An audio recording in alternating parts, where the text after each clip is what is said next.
Fala galera, tudo bem? Meu nome é Victor Tupan e você já sabe, eu estou aqui de novo para te explicar tudo o que você precisa saber de essencial para a sua prova. Hoje eu vou falar com vocês aqui, continuando aquela ideia dos logaritmos, sobre inequação logarítmica.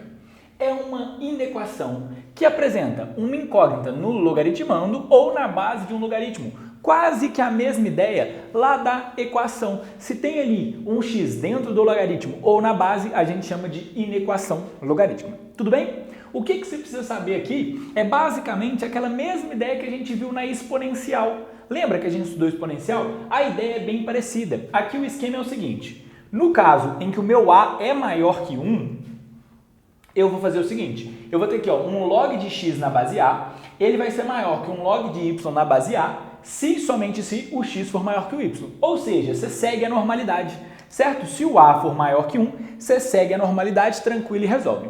Agora, se o a for entre 0 e 1, se o a for um número entre 0 e 1, o que a gente precisa fazer? A gente precisa perceber que o log de x na base a, ele vai ser maior que o log de y na base a, se somente se o x for menor que o y. Então tem que ficar atento, porque nesse caso aqui, talvez eu precise alterar o sinal. Então vamos fazer um exemplo para vocês entenderem bem aí como funciona. Ó, eu tenho uma inequação logarítmica. Antes de mais nada, é importante a gente lembrar que essa inequação, ela segue alguns padrões. E eu não posso ter aqui valores menores do que zero. Você lembra disso? No logaritmo não pode. Então, antes de mais nada, eu vou fazer esse tal de verificação do domínio. O que é verificar o domínio? Eu vou pegar aqui o x menos 1, e esse x menos 1 ele tem que ser maior que zero. Ou seja, o x tem que ser maior que 1. Pode ser? Depois eu vou pegar aqui o 2x menos 3, e esse 2x menos 3 também tem que ser maior que zero. Ou seja, o x vai ter que ser maior. Passo o 3 para o lado de cá somando e o 2 dividindo. Então, o x tem que ser maior que 3 sobre 2. Então, se você pensar que o x tem que ser maior que 1 e ele também tem que ser maior que 3 sobre 2, daqui eu tiro que ele só pode ser maior que 3 sobre 2. Porque o 1 é um pouco menor, como ele tem que ser maior que 3 sobre 2. 3 sobre 2 é 1,5, né? Então, a gente pega a base que ele tem que ser maior do que 1,5. Tudo bem? Feito isso, eu vejo a propriedade aí final da inequação. Se essa inequação é maior que essa, esse termo aqui, x menos 1, ele tem que ser maior que esse termo aqui, 2x menos 3. Pronto.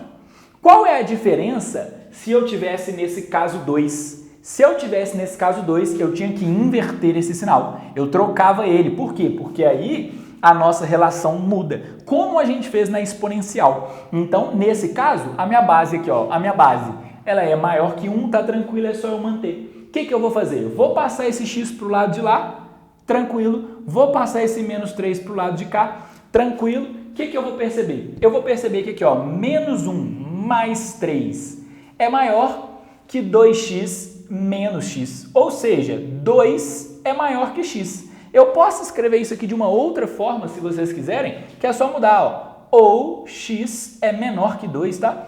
Tanto faz, as duas formas dizem a mesma coisa. Lembra uma coisa, a setinha sempre aponta para o menor. A setinha sempre aponta para o menor. Então aqui, 2 é maior que x, ou x é menor que 2. Então a resolução dessa inequação é o seguinte, o x ele tem que ser um número menor que 2. Só que tem que lembrar que ele tem que ser maior que 3 sobre 2 para o nosso problema funcionar. Então a nossa solução, na verdade, o nosso x, na verdade, ele é um valor maior que 3 sobre 2 e menor que 2. Pronto, você vai ter que trabalhar aí nesse caminho aqui, nesse intervalo, onde ele é maior que 3 sobre 2 e menor que 2. Tudo bem? Tranquilo até aqui? Bom, essa é a ideia da inequação exponencial e inequação logarítmica. E aí o que você precisa? Você precisa praticar para você entender bem como que funciona e fazer bastante exercício. No mais, você já sabe, a gente se encontra lá na próxima aula. Valeu!